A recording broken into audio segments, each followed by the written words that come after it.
नमस्कार, मैं डॉक्टर श्रद्धा तिवारी से आचार्य राजनीति विज्ञान राजकीय मीरा कन्या महाविद्यालय उदयपुर। बच्चों, इससे पूर्व के लेक्चर में हमने कौटिल्य के बारे में चर्चा की थी और उनके द्वारा उनकी प्रसिद्ध पुस्तक जो अर्थशास्त्र है उसके बारे में मैंने आपको विस्तार से बताया था। आज हम कौटिल्य के ने राज्य की उत्पत्ति, ओरिजिन ऑफ स्टेट के बारे में जो विचार दिए हैं और सप्तांग सिद्धांत को इस व्याख्यान में सम्मिलित करेंगे। कौटिल्य ने अर्थशास्त्र में राज्य की उत्पत्ति के किसी सिद्धांत की विधिवत विवेचना नहीं की है, किंतु यत्र तत्र व्यक्त विचारों के आधार पर यह कहा जा सकता है कि कौटिल्य राज्य का मूल एक समझौते में देखते हैं। इसमें 3 बातें महत्वपूर्ण हैं। नंबर 1, प्राकृतिक दशा। हॉब्स के समान ही उसका विश्वास था कि प्राकृतिक अवस्था में मानव जीवन घोर कलह और संघर्ष से ग्रस्त था।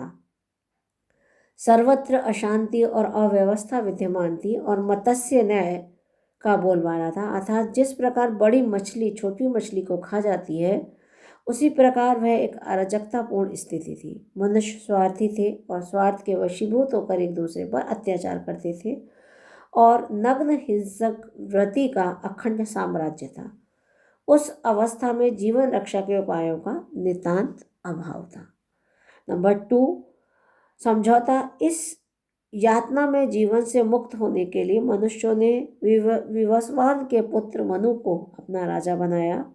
अधिकरण 1:13-7 में कौटिल्य ने समझौते का वर्णन इस शब्दों में किया है। उन्होंने उत्पन्न हुए अन्न का 6वां भाग, व्यापार द्वारा प्राप्त धन का 10वां भाग और स्वर्ण का भी कुछ भाग कर के रूप में अपने राजा के लिए नियत किया। मनुष्यों ने राजा की दशाओं और आज्ञाओं की पालन की प्रतिज्ञा की और बदले में राजा ने अपने प्रजाजन के धन जन की रक्षा की व्यवस्था की।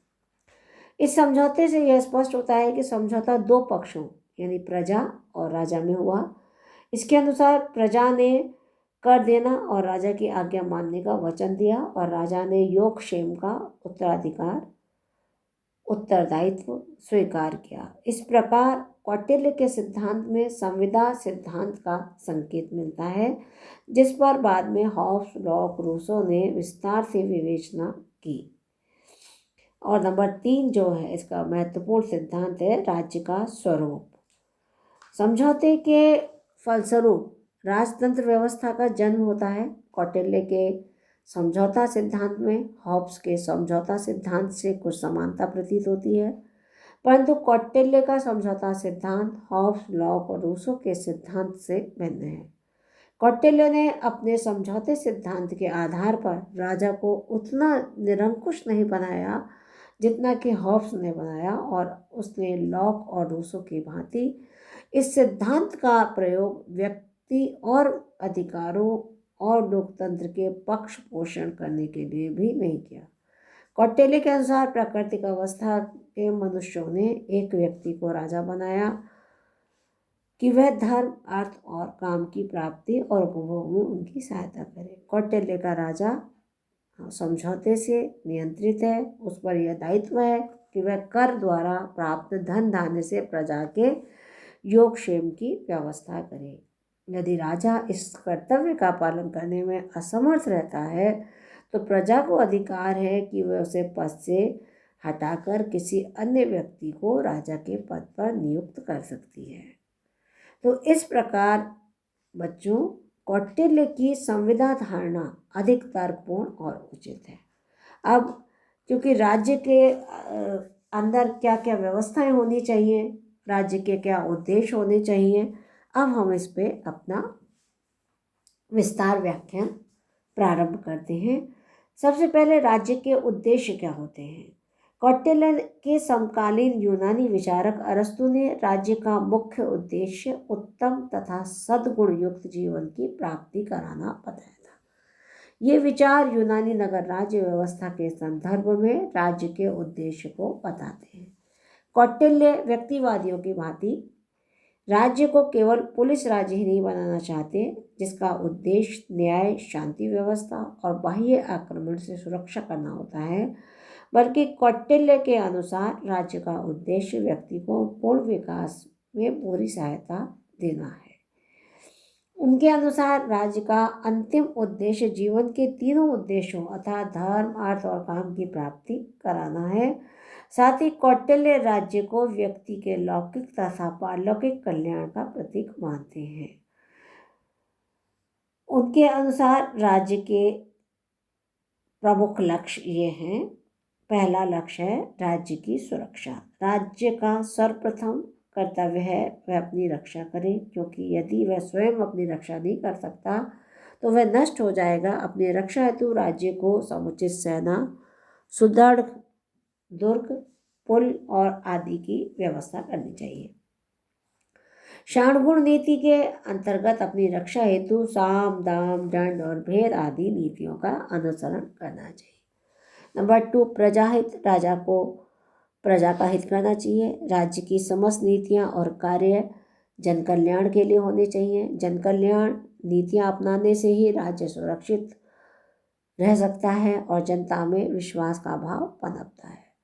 कौटिल्य ने राजा को लोकहित और सामाजिक कल्याण के कार्य भी सौंपे हैं। कार्यों के अंतर्गत राजा दान देगा और अनाथ, वृद्ध और असहाय लोगों की सहायता करना, उनका पालन पोषण करना राजा का उत्तरदायित्व होगा। नंबर 3, वर्णाश्रम व्यवस्था धर्म को बनाए रखना।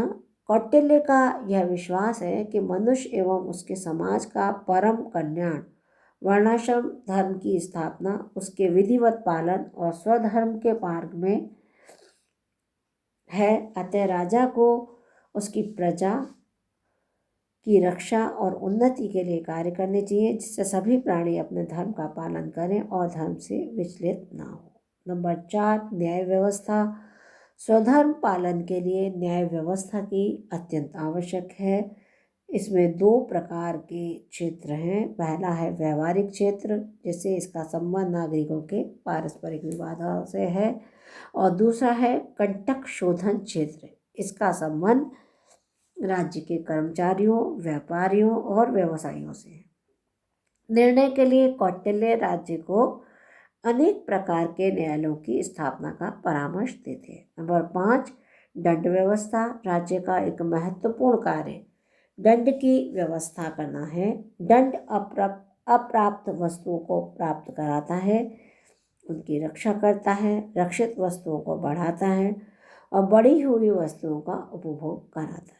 समाज और सामाजिक व्यवहार दंड पर ही निर्भर करते हैं, किंतु राजा को ध्यान रखना चाहिए कि दंड ना तो आवश्यकता से अधिक हो और न कम। यथा योग्य दंड देने वाला राजा ही पूज्य होता है और केवल समुचित दंड ही प्रजा को धर्म, अर्थ और काम से परिपूर्ण करता है। नंबर 6, अर्थव्यवस्था को सुदृढ़ करना। राज्य का प्रमुख उद्देश्य यह है कि उसकी अर्थव्यवस्था बहुत अच्छी होनी चाहिए, सुदृढ़ होनी चाहिए, जिससे जनता को दैनिक जीवन में कोई कठिनाई का सामना न करना पड़े। कौटिल्य ने भी यही लिखा है कि जिन उद्योगों पर राज्य का अस्तित्व टिका होता है उनका संचालन राज्य को स्वयं करना चाहिए। राज्य को आय व्यय का पूर्ण विवरण और प्रबंध रखना चाहिए। राज्य को एक स्थायी और सुदृढ़ कोष की स्थापना करनी चाहिए। तो और 7वां पॉइंट है शांति और सुरक्षा की स्थापना करना। तो बच्चों, राज्य का एक महत्वपूर्ण कर्तव्य यह है कि अपनी सीमा क्षेत्र के अंतर्गत उसको शांति और सुव्यवस्था स्थापित करनी चाहिए, जिससे जनता बिना किसी भय के अपने कार्यों का संपादन कर विकास कर सके। राज्य को युद्ध की दृष्टि से भी सदैव तैयार रहना चाहिए, जिससे कि कोई भी बाह्य शक्ति आक्रमण करके शांति और व्यवस्था को भंग ना कर दे। तो इस प्रकार बच्चों हम यह निष्कर्ष निकालते हैं कि कौटिल्य का जो राज्य है उसका उद्देश्य जन कल्याण है। वह यह भी चाहते हैं कि राजा की आर्थिक स्थिति सुदृढ़ हो और राज्य का अंतिम उद्देश्य धर्म, अर्थ और काम की प्राप्ति हो। तो आज बेटा हमने राज्य के अस्तित्व, उसकी उत्पत्ति, उसके द्वारा जो महत्वपूर्ण कार्यों का संपादन किया जाता है उसके बारे में चर्चा की। आज के व्याख्यान में हम इतना ही आपके साथ शेयर करेंगे।